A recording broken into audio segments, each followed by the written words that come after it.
Pourquoi certains enfants arrivent à rester concentrés pendant 20 minutes sur un puzzle dès l'âge de 3 ans, alors que d'autres ne tiennent pas en place plus de 30 secondes? On pense souvent que c'est une question de caractère ou de tempérament.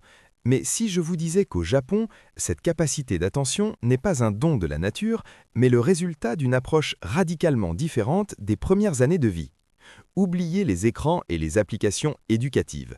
Aujourd'hui, on plonge dans les secrets de l'éducation japonaise pour comprendre comment ils sculptent le cerveau de leurs enfants pour une concentration laser. Et vous allez voir, la réponse se cache là où on l'attend le moins. On a tous cette image en tête, des écoliers japonais impeccablement alignés, calmes et d'une efficacité redoutable. Mais cette discipline ne tombe pas du ciel à l'âge de 6 ans, elle se construit bien avant, dans l'intimité du foyer, entre 0 et 3 ans. Dans nos sociétés occidentales, on est souvent pris dans une course à la performance, où l'on multiplie les jouets électroniques sophistiqués et les applications de brain training. Ou alors on finit par céder aux écrans pour obtenir quelques minutes de tranquillité, ce qui finit par surstimuler le cerveau de nos enfants, le rendant incapable de se fixer sur une seule tâche. Au Japon, l'approche est inverse. Les parents cultivent le développement cognitif, non pas par la force, mais en s'appuyant sur des piliers fondamentaux comme l'art du silence, la répétition de gestes du quotidien et une gestion radicalement différente de l'ennui. Dans cette vidéo, on ne va pas seulement parler de culture, on va parler de neurosciences pour découvrir comment des habitudes simples, comme l'organisation de l'espace ou la manière de s'adresser à un nourrisson, façonnent physiquement les connexions neuronales liées à l'attention. Si vous avez l'impression que votre enfant zappe d'une activité à l'autre ou qu'il a du mal à se poser, ce qui suit va probablement transformer votre vision de la parentalité et vous donner les clés pour favoriser une concentration profonde dès le plus jeune âge. La première recommandation fondamentale, que les parents japonais appliquent souvent de manière instinctive, c'est la réduction radicale de la pollution sensorielle et visuelle, ce qu'on pourrait appeler le minimalisme de l'attention. Pour qu'un cerveau en plein développement apprenne à se concentrer, il doit d'abord apprendre à filtrer. Au Japon, l'espace de l'enfant n'est pas saturé de couleurs criardes ou d'un chaos de jouets éparpillés. On privilégie un environnement épuré, où un seul objet ou une seule tâche est présenté à la fois. Lorsqu'un enfant a accès à 20 jouets en même temps, son cerveau reste dans un état d'alerte et de balayage superficiel. C'est le zapping cognitif. En limitant les options, on force naturellement le cerveau à explorer l'objet en profondeur, à manipuler ses détails et à entrer dans ce qu'on appelle l'état de flow. Cette pratique s'accompagne d'une habitude parentale clé, ne jamais interrompre un enfant qui est absorbé, même si ce qu'il fait semble trivial ou inutile. En Occident, on a souvent tendance à interpeller l'enfant pour le féliciter, lui proposer de manger ou passer à l'activité suivante. Au Japon, on respecte cet instant de concentration comme s'il était sacré. Chaque fois que vous laissez votre enfant finir une action sans l'interrompre, vous permettez à ces circuits neuronaux de l'attention de se muscler. La recommandation est donc simple mais puissante. Épurez son espace de jeu et quand il parvient enfin à se poser, devenez invisible pour laisser sa concentration s'épanouir d'elle-même. La deuxième recommandation concerne la valorisation des gestes du quotidien et de la motricité fine, un pilier que les Japonais appellent souvent l'autonomie pratique. Contrairement à une idée reçue, la concentration ne se travaille pas seulement avec des exercices intellectuels, elle passe d'abord par les mains. Au Japon, dès le plus jeune âge, on encourage l'enfant à participer à des tâches domestiques extrêmement précises, verser de l'eau d'une carafe sans déborder, plier ses vêtements soigneusement ou utiliser des baguettes adaptées. Ces gestes qui nous semblent anodins exigent en réalité une coordination œil-main complexe et une présence totale à l'instant présent. Le secret ici réside dans la répétition lente.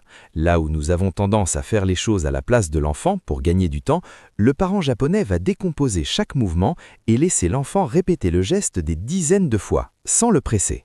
Ce processus crée une boucle de rétroaction dans le cerveau. L'enfant observe son erreur, ajuste son mouvement et finit par réussir. Cette maîtrise du corps a un impact direct sur le cerveau. Elle développe le cortex préfrontal, la zone responsable du contrôle des impulsions et de l'attention soutenue. En apprenant à contrôler ses mains pour une tâche délicate, l'enfant apprend mécaniquement à contrôler son esprit. Ma recommandation pour vous est donc d'intégrer votre enfant dans vos routines. Donnez-lui des tâches qui demandent de la précision, ralentissez votre propre rythme pour qu'il puisse observer et transformez chaque corvée ménagère en exercice de haute concentration. C'est en apprenant à maîtriser ses doigts qu'il apprendra plus tard à maîtriser ses pensées. La troisième recommandation est sans doute la plus difficile à appliquer dans notre monde ultra connecté, mais c'est la plus cruciale, la sanctuarisation du calme et la gestion proactive de l'ennui. Au Japon, on observe souvent une posture parentale très spécifique appelée le Mamori Data, qui consiste à veiller sur l'enfant sans intervenir. Contrairement à notre habitude occidentale de vouloir occuper l'enfant à tout prix dès qu'il ne fait rien, le parent japonais accepte le silence et les moments de vide. Pourquoi ? Parce que le cerveau a besoin de périodes de faible stimulation pour consolider les connexions neuronales et développer ce qu'on appelle l'attention endogène, celle qui vient de l'intérieur, au contraire de l'attention exogène captée par les lumières et les sons des écrans. Le piège moderne, c'est de combler chaque seconde d'attente ou d'ennui par une stimulation externe, un dessin animé dans la voiture, un jeu sur téléphone au restaurant ou un jouet sonore dès que l'enfant s'agite. En faisant cela, on atrophie sa capacité naturelle à générer sa propre concentration. On l'habitue à recevoir une dose de dopamine immédiate qui rend toute tâche normale, comme lire ou observer la nature, incroyablement ennuyeuse par comparaison. Ma recommandation ici est radicale. Réintroduisez le silence. Habituez votre enfant à des moments de rien. Ne cherchez pas à être son animateur permanent. C'est précisément dans ces moments de vide apparent que l'enfant va commencer à observer une fourmi sur le sol, les reflets de la lumière ou les détails d'un objet. En lui laissant l'espace pour s'enduyer, vous lui offrez la chance de découvrir sa propre vie intérieure. C'est ainsi qu'on passe d'un enfant qui subit son environnement à un enfant qui choisit d'y s'y intéresser, posant ainsi les bases d'une discipline mentale qui le suivra toute sa vie. On monte d'un cran. Pour que cette quatrième recommandation ait un impact réel, il faut comprendre qu'au Japon, le langage n'est pas utilisé pour interrompre le flux de pensée de l'enfant, mais pour le canaliser. On parle ici de la construction de la pensée logique, le pilier invisible de la concentration. La quatrième recommandation est la pratique du langage descriptif et de la réflexion guidée, une méthode qui transforme chaque échange en exercice de musculation cérébrale. Dans beaucoup de cultures, la communication parent-enfant est verticale et utilitaire. On donne des ordres, on fixe des limites ou on félicite de manière vide, comme « c'est bien » ou « bravo ». Au Japon, on privilégie le satoshi, une forme d'explication patiente qui sollicite l'intelligence de l'enfant. Au lieu de dire « ne touche pas à ça, c'est fragile », le parent japonais va décrire la situation. « Regarde comme le verre est fin, si on le pose trop vite, il pourrait se briser et nous ne pourrions plus l'utiliser. » En faisant cela, vous forcez l'enfant à sortir de l'impulsion immédiate pour entrer dans un processus de projection mentale. Il doit visualiser la cause et la conséquence. Cette gymnastique intellectuelle demande un effort d'attention bien plus soutenu qu'une simple obéissance à un ordre. Un autre aspect crucial est ce qu'on appelle la patience conversationnelle. On a souvent tendance à finir les phrases de nos enfants ou à répondre à leur place pour aller plus vite.